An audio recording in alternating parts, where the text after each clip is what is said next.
প্রচুর শিব মন্দির ভাঙচুর হয়েছে, মারধর হয়েছে, গন্ডগোল হয়েছে এবং মুসলিম রাষ্ট্রীয় মঞ্চের পক্ষ থেকে একটা মামলা দায়ের হয়েছে। ওনারাও এনআইএ চেয়েছেন, আমরাও এনআইএ চেয়েছি। ধর্মের একটা উৎসব 6 থেকে 8 ঘন্টা, সেটা যদি রাজ্য সরকারের পুলিশ এবং কেন্দ্রীয় পুলিশ থাকা সত্ত্বেও যদি সঠিকভাবে পরিচালনা না হয়, ভোট চলছে এবং বিভিন্ন জায়গায় ভোটের পরেও উৎসব হচ্ছে, তাহলে ভোটের পরে ওখানে যে উৎসব হবে সেই উৎসব কি রং নেবে? এটা তো খুব স্বাভাবিক চিন্তা ভাবনা। রাজনৈতিক হিংসা আরো কোন মাত্রায় পৌঁছবে, সেখানকার মানুষ কি আদৌ থাকতে পারবে? এর জন্য মূলত দায়ী সরকার। উস্কানিমূলক কথা বলছে, তাতে সাধারণ মানুষ অঘটনগুলো ঘটাচ্ছে, দুর্ঘটনাগুলো ঘটাচ্ছে।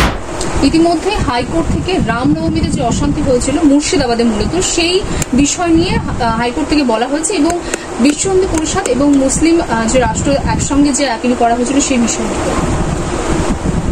হ্যাঁ, প্রথমত বলি, আমরা প্রথমে একটা মামলা দায়ের করেছিলাম যেটা বিশ্ব হিন্দু পরিষদের পক্ষ থেকে মুর্শিদাবাদের রামনবমী এবং শিবরাত্রিতে যে গন্ডগোল হয়েছে পুরো ঘটনা উল্লেখ করে। এই ঘটনা শুরু হয়েছে বেসিক্যালি শিবরাত্রির দিন থেকে। প্রচুর শিব মন্দির ভাঙচুর হয়েছে, মারধর হয়েছে, গন্ডগোল হয়েছে এবং এই ঘটনার পরিপ্রেক্ষিতে 14 থেকে 16 তারিখ পর্যন্ত মুর্শিদাবাদের ডিএম 144 ধারা জারি রেখেছে। কিন্তু 17 তারিখ রামনবমী ওনারা সেখানে 144 ধারা জারি রাখেন। আমরা সেটাও কোর্টকে দেখিয়েছিলাম।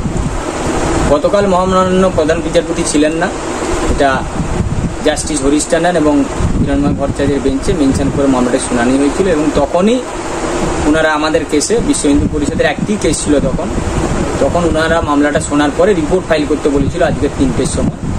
আজকে সেই মামলাটি প্রধান বিচারপতি ডিভিশন বেঞ্চে শুনানি হয় এবং মুসলিম রাষ্ট্রীয় মঞ্চের পক্ষ থেকে একটা মামলা দায়ের হয়েছে। সেটা একসঙ্গে নয়, আলাদা, ওনারা ওনাদের মতো করে মামলা করেছেন। কিন্তু সেটাতেও আমরা যা শুনেছি যে ওনারাও এনআইএ চেয়েছেন, আমরাও এনআইএ চেয়েছি। উভয়ের উদ্দেশ্য হয়তো একই, ওনার বক্তব্য একই, কিন্তু ওনাদের মামলার নাম্বার বা মামলা আলাদা মামলা। তাতে আজকের মামলা রিপোর্ট যেটা দেওয়ার কথা ছিল সেই রিপোর্ট আজকের হলফনামা আকারে দিতে পারেননি, তাই আগামী 26 তারিখের আগে সেই হলফনামা আকারের কপি আমাদেরকে দেবে এবং 26 তারিখে আবার মামলাটি শুনানি হবে। আচ্ছা, এই যে অশান্তি হয়েছিল রামনবমীতে মুর্শিদাবাদে, সেই অশান্তির উপর ভিত্তি করে হাইকোর্ট থেকে এখন বহরমপুরে মূলত যে লোকসভা নির্বাচন আছে সেখানেও প্রশ্ন তুলেছে, সেই বিষয়ে মামলা চলাকালীন, এটা যদিও বিচারাধীন বিষয়, কিন্তু বিষয়টা হচ্ছে মামলা চলাকালীন তো কিছু কথোপকথন হয়। তাতে আমাদের এই মামলায় এই অর্ডার বা এই পর্যবেক্ষণ আমাদের যা যা ছিল, আমাদের যা যা কাগজপত্র নথি আছে, তাতে দেখার পরে প্রধান বিচারপতি এটা মনে হয়েছে, সেই জন্য উনি মন্তব্যটা করেছেন যে একটা ধর্মের একটা উৎসব 6 থেকে 8 ঘন্টা, সেটা যদি রাজ্য সরকারের পুলিশ এবং কেন্দ্রীয় পুলিশ থাকা সত্ত্বেও যদি সঠিকভাবে পরিচালনা না হয়, তাহলে ভারতবর্ষের যে বৃহৎ গণতন্ত্রের যে উৎসব চলছে, ভোট চলছে এবং বিভিন্ন জায়গায় ভোটের পরেও উৎসব হচ্ছে, তাহলে ভোটের পরে ওখানে যে উৎসব হবে সেই উৎসব কি রং নেবে, তাতে কত মানুষের কি ক্ষতি হতে পারে, এটা আশঙ্কা প্রকাশ করেছেন উনি। এবং এটা খুব একটা তো অস্বাভাবিক কিছু না, এটা তো খুব স্বাভাবিক চিন্তা ভাবনা, একটা সুস্থ নাগরিকের এটা খুব স্বাভাবিক চিন্তা ভাবনা যে একটা ধর্মের একটা ধর্মীয় অনুষ্ঠানকে কেন্দ্র করে 6 থেকে 8 ঘন্টার জন্য, তাতে এত পুলিশ প্রশাসন থাকা সত্ত্বেও যদি সেখানকার মানুষ আক্রান্ত হয়, তার ঘরবাড়ি ভাঙচুর হয়, হসপিটালে ভর্তি হয়, তাহলে রাজনৈতিক হিংসা আরো কোন মাত্রায় পৌঁছবে, সেখানকার মানুষ কি আদৌ থাকতে পারবে? যে কারণে কবে ভোট বা ভোট আদৌ করা যাবে কিনা, এই কোশ্চেনগুলো উনি তুলেছেন। আপনার কি মনে হয় যে লোকসভা ভোটে যদি বহরমপুরে যখনই লোকসভা ভোট হবে, কতটা সুরক্ষিত থাকবে সেখানকার মানুষ? সেটা রাজ্য সরকারকে এবং সেন্ট্রাল গভর্নমেন্ট উভয়কেই দায়িত্ব দিয়েছে। তবে আশা করব আমরা এই মামলাতেও সেটা তুলে ধরার চেষ্টা করব যে যাতে বেশি দিন ওখানে সেন্ট্রাল ফোর্স থাকে এবং সুষ্ঠুভাবে যাতে নির্বাচন হয়, যাতে কারো কোনো প্রাণহানি না ঘটে। এটা সরকার চাইলে, আমি বিশ্বাস করি সরকার যদি চায় তাহলে কোনো অঘটন ঘটবে না।